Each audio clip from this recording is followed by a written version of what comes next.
Setelah kita melihat cuplikan pemaparan beberapa pemateri kita, maka saya dapat menyimpulkan beberapa pembahasan yang ada dan relevansinya dengan mata kuliah yang dipelajari di Prodi S1 Akuntansi. Di antaranya adalah pengelolaan harta dalam Islam, hukum reksadana, dan hukum halal dan haram mengenai percampuran harta. Begitu juga kita membahas mengenai bagaimana peran investor dalam memerangi riba, yaitu dengan ikut berinvestasi dengan sistem syariah. Kita juga membahas mengenai pembahasan mengenai akad reksadana syariah, yaitu akad wakalah atau wakil, di mana terjadi pelimpahan kekuasaan dari pihak satu ke pihak lainnya.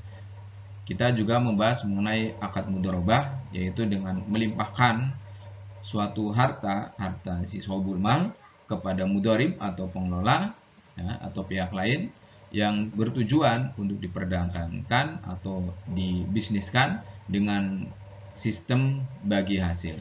Kita juga membahas mengenai unsur-unsur yang dilarang dalam muamalah syariah seperti riba, maisir, dan gharar, di mana unsur-unsur tersebut merupakan unsur-unsur yang dilarang dalam muamalah syariah.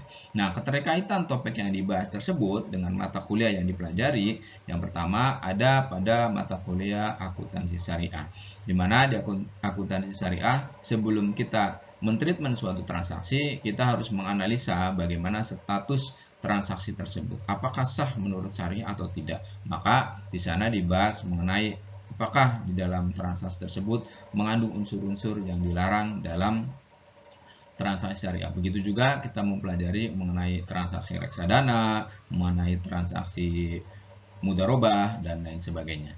Yang kedua adalah mata kuliah lembaga keuangan syariah, di mana dipelajari mengenai konsep dan sistem operasional lembaga keuangan syariah baik bank ataupun non bank. Yang pasti di mana di lembaga keuangan syariah di sana ada transaksi reksadana, ada transaksi investasi, ada juga transaksi mengenai kerjasama, mudharabah. Ya, begitu juga kita harus menganalisa nih di dalam lingkungan syariah ini, apakah transaksi-transaksi yang dilakukan itu tidak mengandung unsur-unsur yang diharamkan dalam transaksi syariah.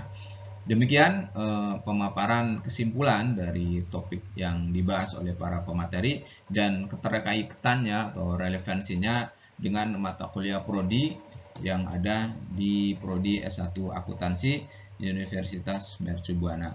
Demikian, Assalamualaikum warahmatullahi wabarakatuh.